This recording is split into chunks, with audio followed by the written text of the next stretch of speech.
Ti ddew a folwn, ti a gydnabyddwn yn arglwydd. Yr holl ddeiar a ddawl di, y tad tragwyddol. Sanctaidd, sanctaidd, sanctaidd, arglwydd ddiw llioedd. Nef a deiar sydd yn llawn y ddogoniant. Gwyddiwch. Dy roedd werthfawr yw'r diwrnod hwn. Fe'i derbyniwn gyda diolch. Cyfeiria ein meddyliau a'n gweithredoedd i ni wneud gwell defnydd ohono yn addoli a gwasanaeth ein bywydau. Dy roedd werthfawr di yw'r diwrnod hwn. Gad i ni ei rannu yn llawen. Amen. Bore da. Croeso cynnes iawn i'r Oedfa, a diolch am eich cwmni y bore yma. Fe gewn ni goeddiadau y Sul yn awr cyn derbyn yr offrwm.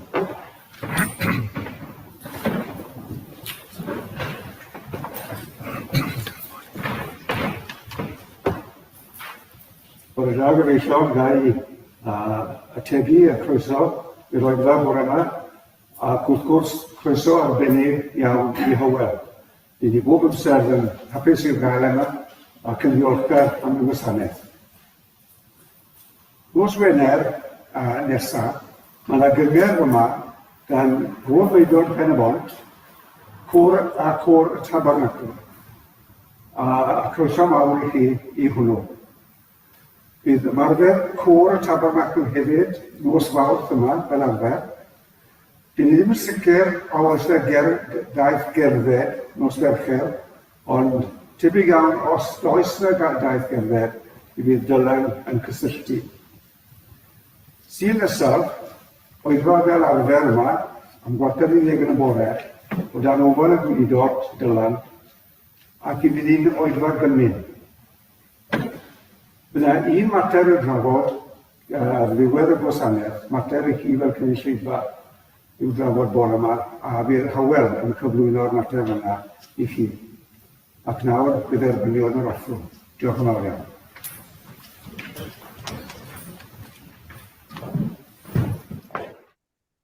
Fe gwedwn ni arglwydd, mae o dy law di y gael pob gael. Ydy dy law di y chlwydwn yn ffocio'n symud ni. Mewn cydnabyddiaeth ac mewn diolchgar. Am ddefeilion i mawr tuag ato. Erbyn yn foddio, bod y ddefnydd arnyw, ac arwain i ddefnyddio o waith y deyrnas. Dwi'n Iesu Grist yn harglwydd. Amen.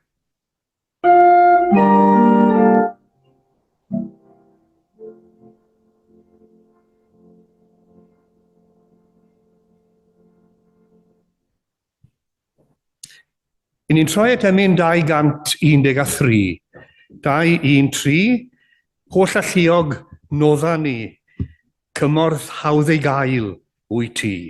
Emyn 213.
salm ar gyfer y Sul yma yw adnodau o salm 86.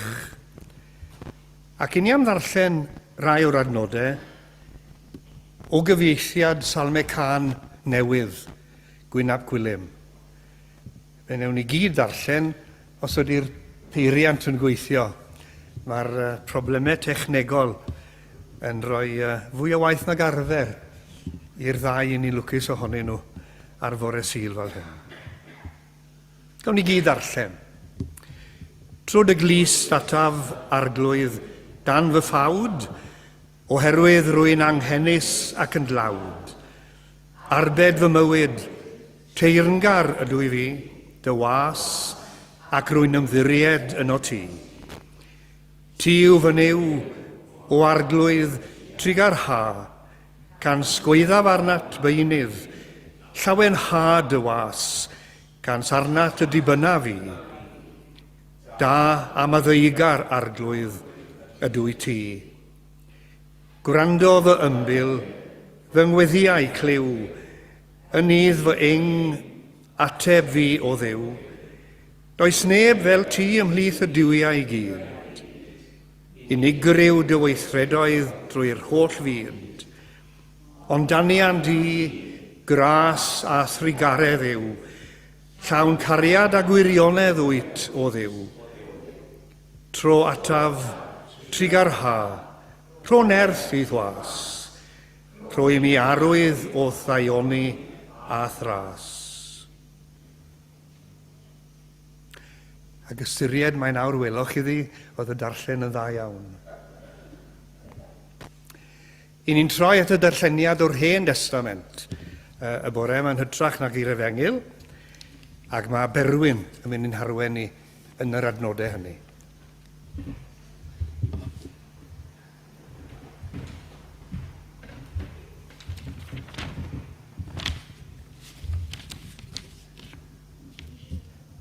Daw'r darlleniad y bore yma o lyfr Genesis.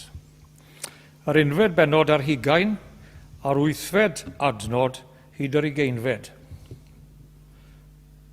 Tyfodd y bachgen a diddyfnwyd ef ac ar ddiwyrnod diddyfnu Eisac. Gwnaeth Abram wledd fawr.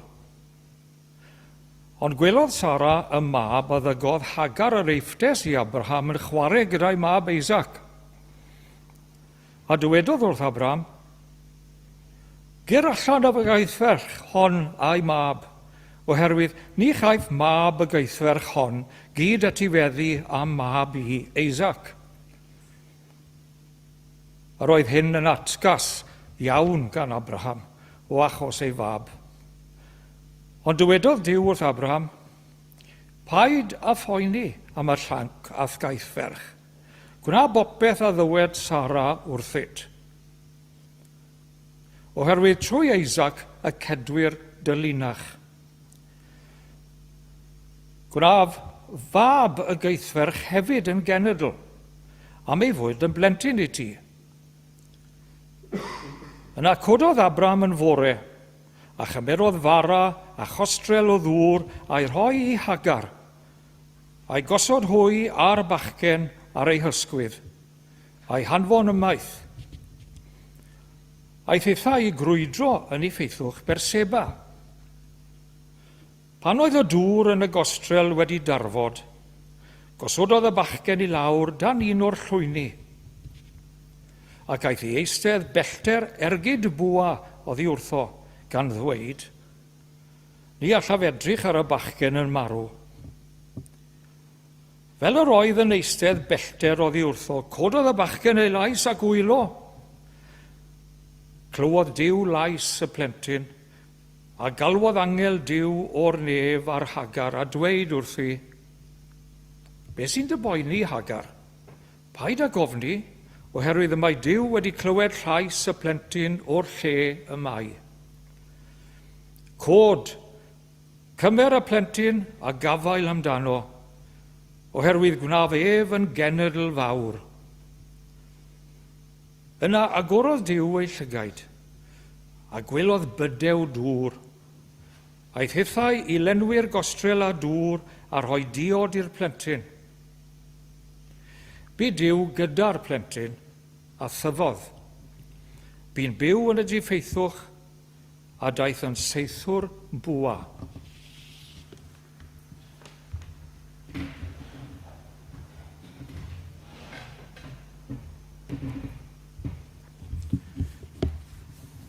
Diolch am y darlleniad, ac fe wnawn ni fyfyrio mellach ar y geiriau yn ystod yr Oedfa.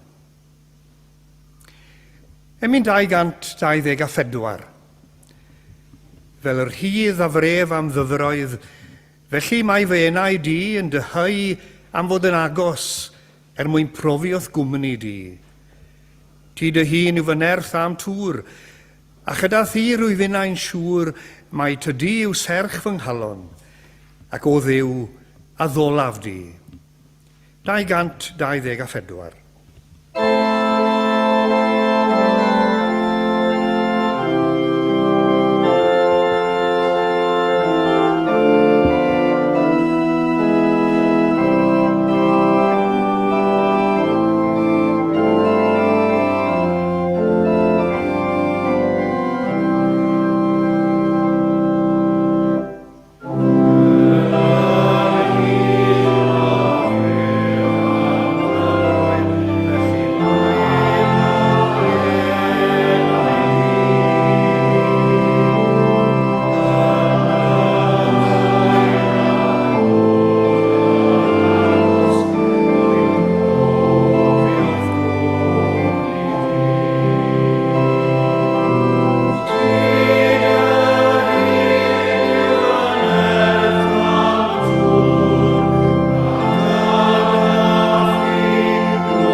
Gawn ni rannu gweddi gyda'n gilydd.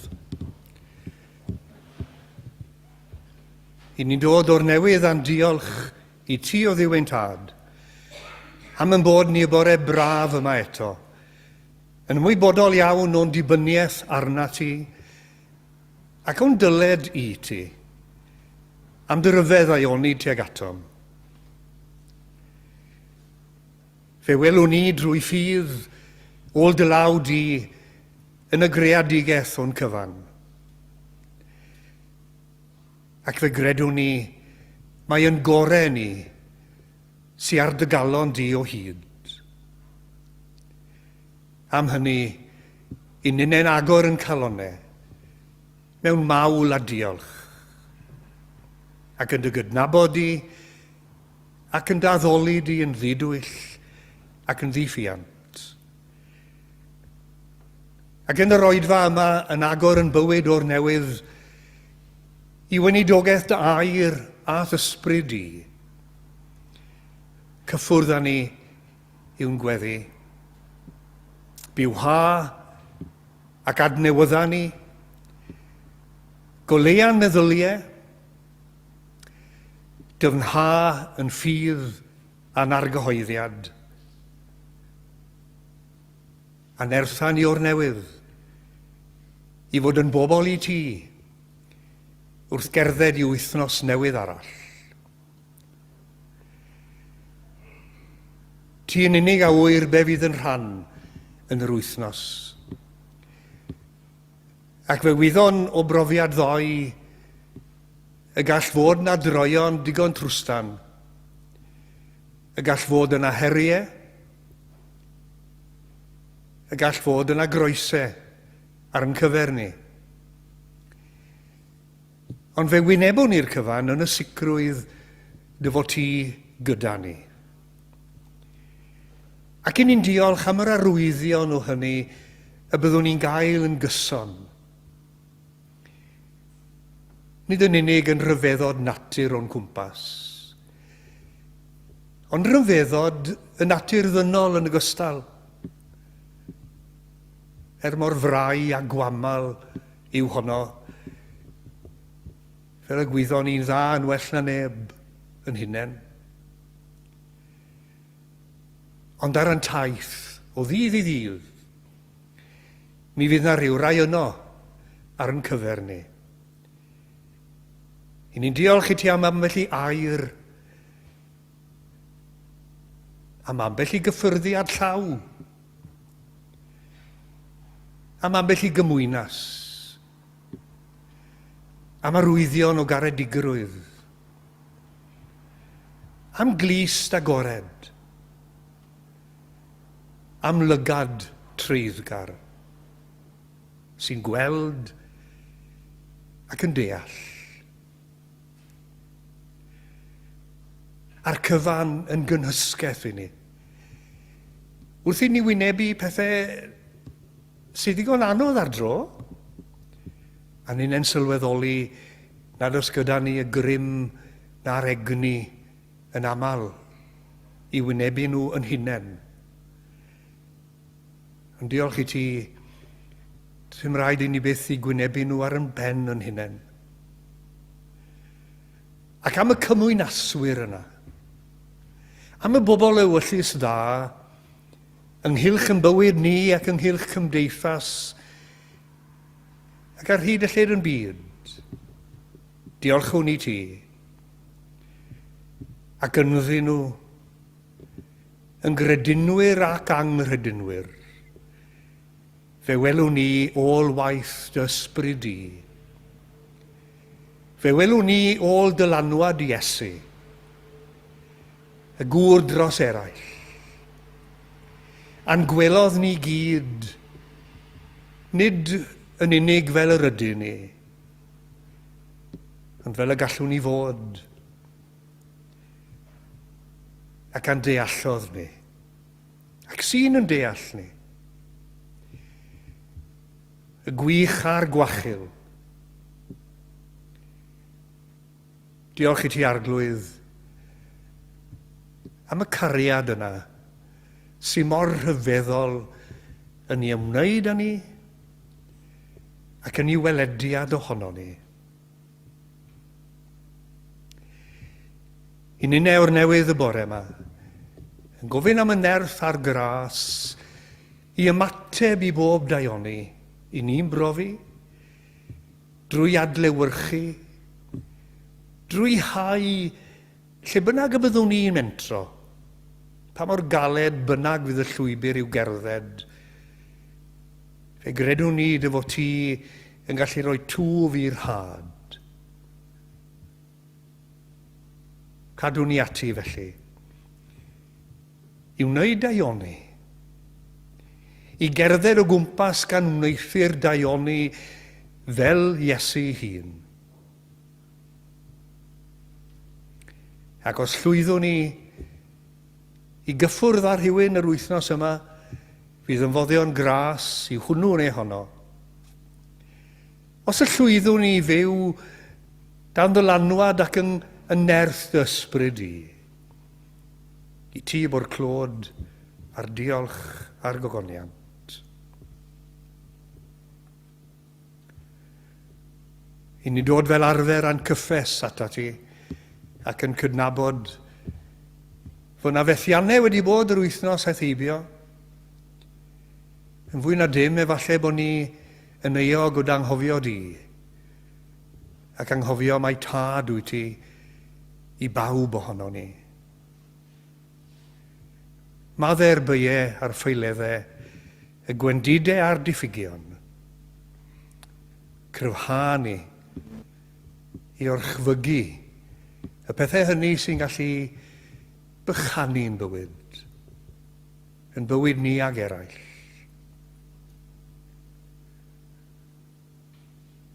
Ac wrth wynebu wythnos arall, i ni'n cyflwyno bobl i ti. Na fydd wythnos newydd yn cynnig dim ond gofid a phryder ac anobaith. A mae'r manen yn byd lle mae dy blant di yn dioddau a hynny mor aml yn ddiangen ac yn ddibwrpas. Yn wrth i niferus i ni enwi bron. Ond i ni'n cofio am y mannau hynny lle mae dy blant di yn eidiau gwyw rhoddodd Iesu ei hun drostyn nhw yn cael ei gwneud yn llai na phobl trwy drais a gormes,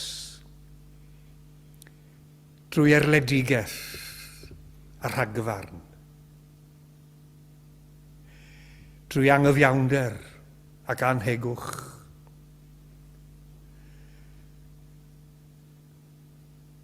Pobl sy'n marw o newyn mewn byd sy'n gwastraffu fwy o fwyd na sy angen i'w cynnal nhw.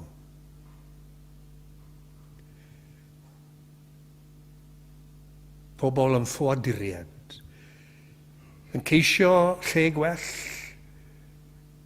a hwnnw'n cael ei warafyn iddyn nhw.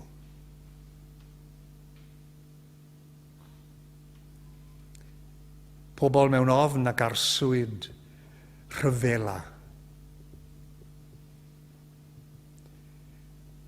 A phawb erbyn hyn yn gofyn i beth. Arglwydd dda, cofiad y blant, ym mhob man, a chofia'n arbennig y rhai sy'n rhoi o'i hunain, a'i hadnoddau, a'i talentau, a'i doniau, i geisio newid pethau, a chreu gwell a thecach byd. Boed i'n uned drwy ras fod yn rhan o'r cwmni hynny. Lliw ni yn dy drigaredd, cofia ni fel teulu'r ffydd yma'n Tabernacl. Cofia rai o'r teulu sydd mewn tristwch a galar y dyddiau yma. Cofia rai sydd mewn gwendid ac afiechyd. Derbyn ni oll i ofal dy gariad, gan faddau ni yn byau a'n pechod ei gyd, yn heiddiant o'r Iesu, a'n dysgodd i weddiod drwy ddweud gyda'n gilydd. Ein tad, yr hwn wyt yn y nefoedd, sancteiddiau'r denw, deled y deyrnas, gwneler dewyllus, megis yn y nef, felly ar y ddeiar hefyd. Te roi ni heddiw ein bara beinyddion, a maddau ni ein dyledion, fel y myddeiwn unau i'n dyledwyr. Ac nac arwain ni brofedigaeth, eithir gwared ni rhag drwg, can ni seiddo ti o deyrnas, a'r nerth, a'r gogoniant, yn oes oesoedd. Amen.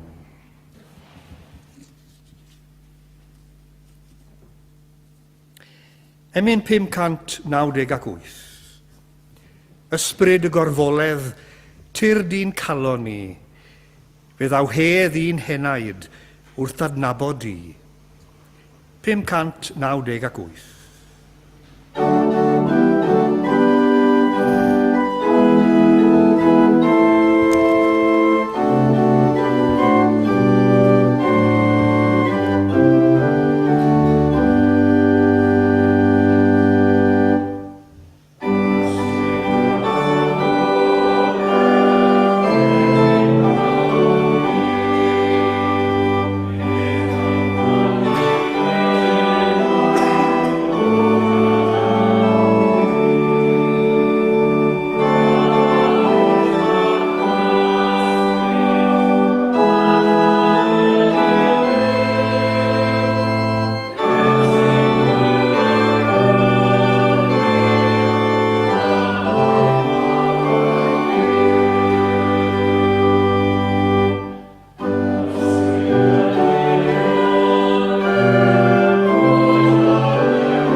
I ni'n troi at yr hanes yma Berwyn wedi ddarllen i ni y bore yma am yn myfyrdod.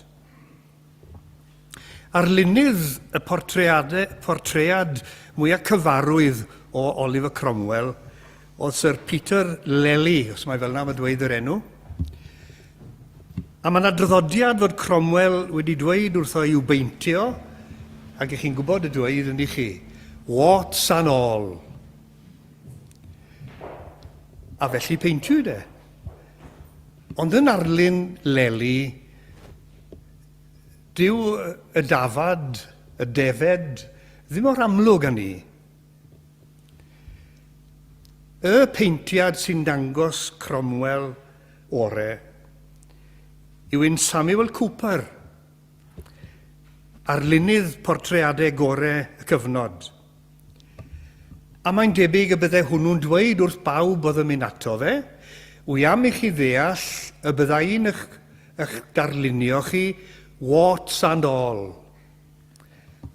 A mae clywed hynna'n neud gwahaniaeth rhywsut i'r dweud yn dweud, ac i'r ffordd i ni'n gweld y dweud yna.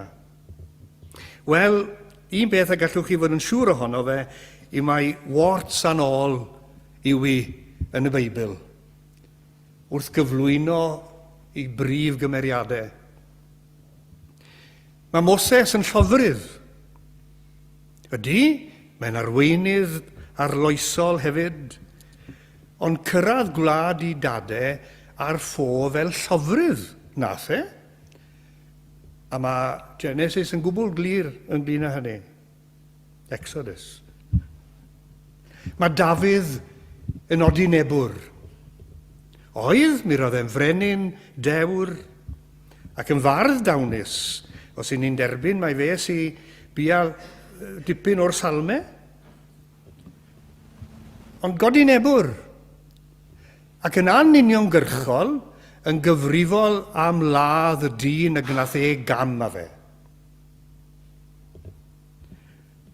A phan fo Luc yn mynd ati i adrodd hanes yr eglwys fore, a darlunio bywyd radical y gymdeithas newydd yma, mae'n ddigon gones a geirwyr i gynnwys yn yr hanes stori gywilyddus Ananias a Saffeira. Warts yn ôl yw hi yn y Beibl. Does a ddim ymgais i gyfiawnhau nac esgusodi, dim ond dweud y gwir a dangos y naill a'r llall, fel gwir a gwragedd, cwbl ddynol a meidrol, yn llawn diffygion a methiantau. Mewn gair, pobl fel ninne, a thrad o glai. Ac eto, mae'r Beibl am i ni sylwi, y brychau i gyd, fod Duw yn gallu defnyddio y bobl yma yn ei bwrpas. Felly Abram a Sara yn yr hanes yma yn Genesis 21. Fod na un ffynhonnell, a mae yna 2 ffynhonnell wedi plethu at ei gilydd yn y llyfrau cyntaf y Beibl. Ac mae un ffynhonnell yn trio roi ryw sbin ffafriol ar yr hanes. Ewn ni at hynny yn y munud. Mae Abraham dan bwysau i fod yn dad. Mae Sara yn dyheu am gael bod yn fam. Ac yn y diwedd, mae'n danfon i gŵr at i morwyn o eiffdes gyda'r geiriau, dos at fy morwyn, efallai y caf blant ohoni hi. Ai dyma'r hanes neu'r cofnod cynhara o fam ddirprwyol, surrogate mother. Mae Hagar y forwyn yn rhoi genedigaeth i Ismael. Ond y canlyniad yw fod perthynas Hagar a Sara yn chwalu. Mae Sara yn genfi gynnes wrth Hagar, a Hagar yn dirmygu Sara. Trwch at benod 16 os ych chi am y darlun hynny.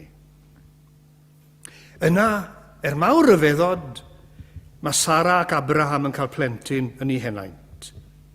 Ac ar ddiwrnod diddyfnu Isaac, mae Sara yn gweld y 2 hanner brawd yn chwarae'n braf gyda'i gilydd ac yn ofni am etifeddiaeth i mab. Plant yn chwarae, yn mwynhau cwmni gilydd, heb fod yn ymwybodol o unrhyw densiwn na gwahaniaethau. Ond mae Sara yn gweld. Ac mae'n anfodlon. Ac ni'n clywed y gwenwyn yn ei geiriau hi, a'r ofn rhag i Ismael gael ran o etifeddiaeth Isaac. Ac o ganlyniad, mae'n rhoi pwysau ar Abraham ac ynte yn ymateb yn gas ganddo wneud, ac yn gyrru Hagar ac Ismael i'r anialwch gyda bara a dŵr i bob diben i farw. A dyma lle mae'r sbin yn dod i'r stori. Oherwydd mae yna frawddeg yn cael ei chynnwys, mae Duw sy'n cymell Abraham i wrando ar Sara. Chi'n sylwi mae'r wraig sy'n cael y bai fel yn Eden.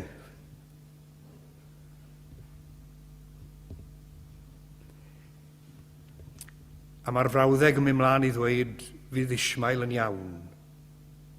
Mi fydd hefyd yn dod yn genedl fawr. A dyna chi, allwch chi fynd ôl i Genesis, i ddod o hyd i bobl sy'n teiri arweiniad dwyfol i wneud pethau atgas.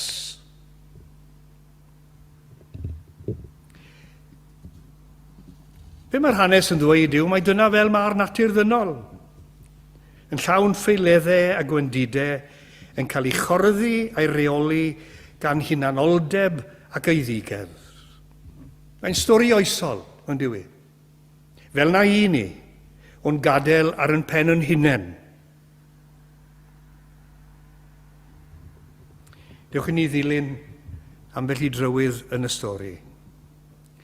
Stori dioddefaint y diamddiffyn yw i. A dwi ddim yn anodd gweld Hagar ac Ismael heddi yn adi. Mae'n byd gweithio'r modd yn dal i fod yn fyd lle mae gwragedd a phlant yn dioddef fwy na neb arall. A mae hwy yw'r mwyaf diamgeledd a diamddiffyn yn byd. Mae gwersyllodd ffoaduried ar hyd a lled yn byd ni yn llawn o wragedd a phlant sy yno'n talu'r pris am hunanoldeb, hunangais, balchder, rhagfarn, hiliaeth, a'r anhegwch, a'r angyfiawnder yna, a'r dirmig at wragedd, sy'n dal i fod yn elfen ddifawol yn byd. Hyd yn oed yn cymdeithas oleuedig ni, os i ni'n onest. Ynde?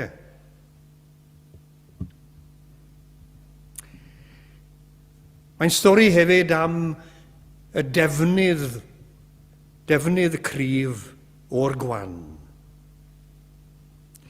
Mae Hagar y geithferth yn cael ei defnyddio i bob pwrpas i foddhau angen Sara am fod yn fam. Ond y foment nad yw ei o ddefnydd bellach, mae'n cael ei throi o'r neilltu, i dendio drosti hun. Y cryf y manteisio ar y gwan a'i defnyddio i'w dibenion ei hunain. I ni newydd gael wythnos o nodi a dathlu cenhedlaeth Windrush, ynddi ni? Y degau o filodd a gymhellwyd i ddod i'r deyrnas gyfunol pan oedd angen gweithwyr o bob math i ail adeiladu, a pan oedd y gwasanaeth iechyd newydd yn gweiddi allan am weithwyr. A mae'r hanes a ddath i'r amlwg ddegawd a mwy yn ôl erbyn hyn, fel y cafodd gymaint ohonyn nhw i trin, i carcharu, i danfon ôl i wledydd i tadau a'i mamau yn gywilyddus. A mae yna rai sy'n dal i ddioddef.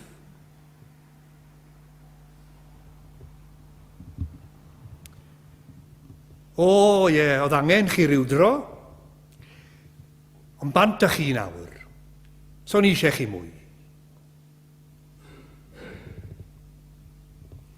Mae blynyddoedd bellach ers ymgyrch Jubilee 2000, ond fe gafodd yr ymgyrch hynny gryn ddylanwad ar lywodraethau ar draws Ewrop yn sicr. Ac felly hefyd yr ymgyrch Masnach Teg. A mae'n siom clywed yn diwy fod gymaint o siopau Masnach Teg yn gofod cau y dyddiau yma.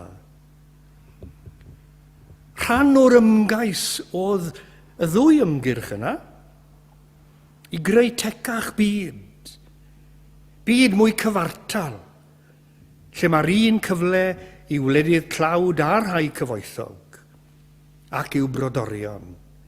Trio cael y level playing field i bawb.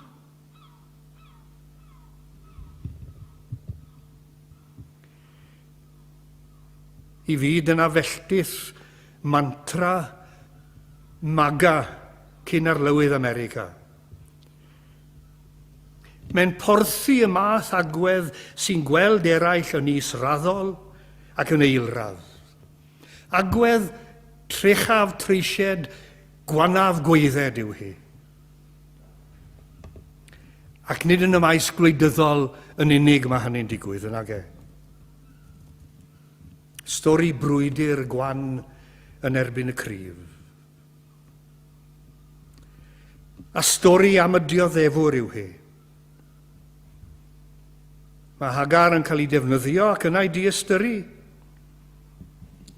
Hi sy'n dioddau, hi yw'r victim, ac mae cydymdeimlad yr hanes gyda hi. Ond sylwch ar hyn, nad yw Abraham yn cael ei feirniadu am yr hyn am nath e, mae'r stori yn gwneud yn glir nad yw na Sara chwaith yn llwyddo yn ei bwriad o gael gwared ar Hagar ac Ismael. Mae'r stori'n dweud yn glir nad yw cynllun a bwriad Duw yn cael ei ddrysu na'i atal. A dyna neges gwerth i chlywed a gwerth i dysgu.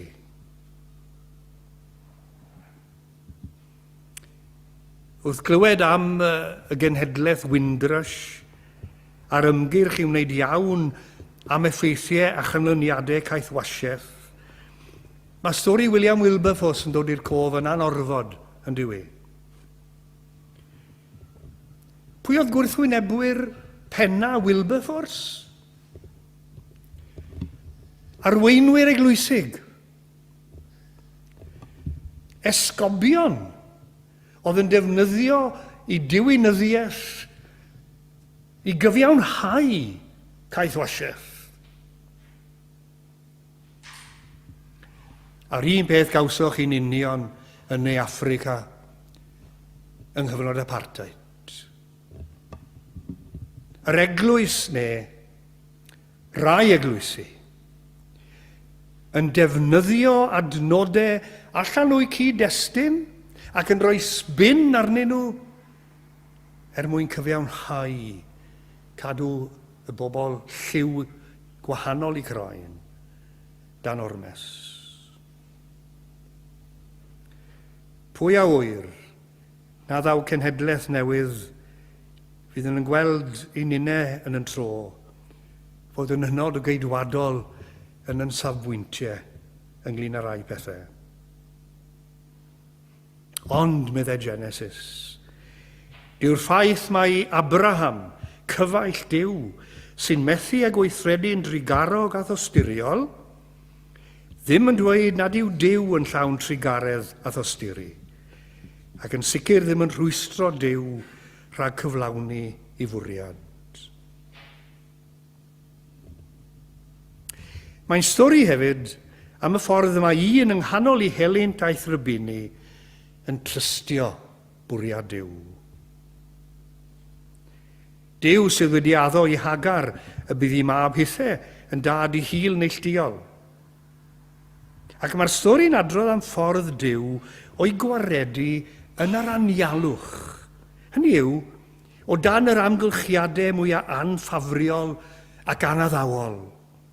Pan fod popeth i weld ar ni herbyn, popeth ar ben. Pan i bod wedi gadael yn gwbl am ddifad o bob cefnogaeth a chymorth dynol, mae Duw yn gweithredu.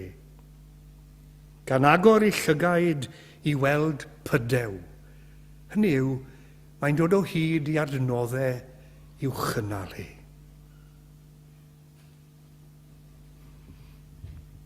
Ond i dyna brofiad ffydd. Fod yna ffynhonnell o nerth a chynhaliaeth ar gael i ni yn y sefyllfaoedd mwyaf dyrys, digalon a diobaith. Pan y bwriwn ni'n hunain ar drigaredd Duw, pan agorwn ni'n hunain i gyffyrddiad ewyllus Duw, pan ymddiriedwn ni'n hunain i law a chariad Duw, i ni'n dod o hyd i'r adnoddau. I ddyfynu Watkin Wyn, yng ngrasturoedd dyffryn Baca, dyfroedd byw ffynon Duw yno'n llyn am llona. I ddyfnderoedd pob caledu, nefol wawr dreiddiau lawr, Duw sy'n hau daioni. Goleini, mae'n ddrwg da fi. Ond mae daioni yn gwneud hefyd yn diwedd. Yn ola, stori am natur a hanfod Duw yw hi. Y Duw sy'n cymryd plaid y gwan a'r diamddiffyn a'r dioddefwr. Dyna allwedd deall y stori. Sef o Duw o blaid Hagar ac Ismael. Ac yn clywed a gwrando ar ei cri am gymorth. Yn wir, dyna ystyr yr enw Ismael, mae Duw yn clywed. Dyw Duw ddim yn troi gefn. A dyna neges holl bwysig y stori. Dyma olwg ar y Duw sy'n cymryd ochr. A dyw e byth yn ddi-duedd, ond sy o blaid y rhai mwyaf anghennus a chlwyfadwy yn yn byd. Yn ystod i'r cyfnodau hynny, pan oedd gwrthdaro ffyrnig iawn rhwng Israel a Phalestina, fe ddes i ar draws ysgrif oedd yn perthnasu'r hanes yma a'r sefyllfa gyfoes. Ac yn dwyn ar gof, mae hanner brodyr wrth gwrs, Ewrabiad ac Israeliad. Nes i ddim nodi enw'r awdur ar drwg ar syrffio yn aml. Mae'n paste neu copi and paste yna fe. Mae pethau eraill wedi mynd. Ond dyma ddyfynnu i eiriau wedi cyfieithu. Ble mae Duw yn stori drist Ismael ac Isaac? Mae gan Dduw ateb arall mewn golwg. Bod Duw wedi dweud wrth Abraham y byddai'n rhaid iddo ymdopi a chenfigen Sara, mae'n amlwg fod Duw wedi caru Isaac ac Ismael. Mae'r ddau le ymwriad ac yn bwysicach ynghariad Duw. Mae Duw eisiau byd lle mae'r ddau yn cyfri, ac urddas a gwerth y ddau yn cael ei warantu. Byd lle mae'r ddau nid yn unig yn parchu gilydd, ond yn cydweithio mwyn urddas a lles i gilydd, a phawb arall. Yng ngolwg Duw, mae pob hil, pob grŵp, pob cenedl yn cyfri. Ydy hynny'n swnio'n utopaidd? Efalle. Ond onid yw yn gwbl amlwg, mae dyma'r unig ateb i'r gwrthdaro sy'n dal i rwygo ein byd a'n bywydau. Os mae dyna mae Duw eisiau mewn gwirionedd, yna mae'n rhaid ei fod yn bosibilrwydd gwirioneddol. Ac mae pawb ohonom sy'n caru Duw yn cael ein galw i fod eisiau hynny hefyd. Meddai Iesu, dyma fy ngorchymyn i. Carwch eich gilydd fel y cerais i chwi. Fe'n gelwyr i garu Ismael ac Isaac ym mhob sefyllfa. Hyd yn oed y sefyllfaoedd lle gallwn ni'n ieithu'n glir gydag un neu'r llall.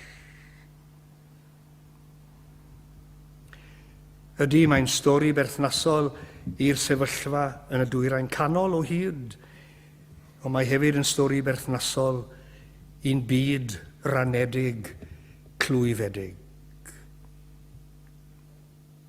Lle mae'r diamddiffyn o hyd yn dioddau, lle mae'r cryf yn dal i o'r mesur gwan, lle mae anhegwch ac angyfiawnder yn gwarafu'n cyfle i gymaint o blant Duw. Yno hefyd mae Duw yn Iesu Grist yn ceisio agor llyged i ffordd wahanol, ffordd gwaredigaeth, ac yn dangos i fod bob amser o blaid yr hyn sy'n wir, yn anrydeddus, yn gyfiawn ac yn bir. O blaid yr hyn sy'n lles gyffredin, ac sy'n estyn cyfle a gobaith, urddas a gwerth i bob enaid byw. chwedl tiwdr defus, rhoenom dy dostur i di, i weld mae brodyr oll i'm ni. Y di a'r gwyn, y llwm a'r llawn, un gwaed, un teulu, drwy dy ddawn. Amen. I ni'n troi at yr emyn sydd ar y sgrin, ddim yn caneuon ffydd, ond emyn, o'n i'n teimlodd yn berthnasol i'r myfyrdod, ond yn sicr emyn sydd wedi bod yn help mawr i fi. Emyn gan y diweddar barchedig T. Elfyn Jones, un o gyfoedwyr mam Dilys yn Soar Penboer, ac un o'r anwyla o'n gwynidogion ni. Di yno ydy. Disgwyl wrth yr arglwydd pan dda'r awel groes, agos yw mewn aflwydd meddyg i bob loes. Gweld y holl anghenion, estyn ef ei law a chei ganddo ddigon pa beth bynnag ddaw. Diolch, Mair.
Ofyn i chi eistedd am funud. Gras ein harglwydd Iesu Grist, a chariad Duw, a chymdeithas yr ysbryd glân, a fyddo gyda ni oll hyd byth. Amen.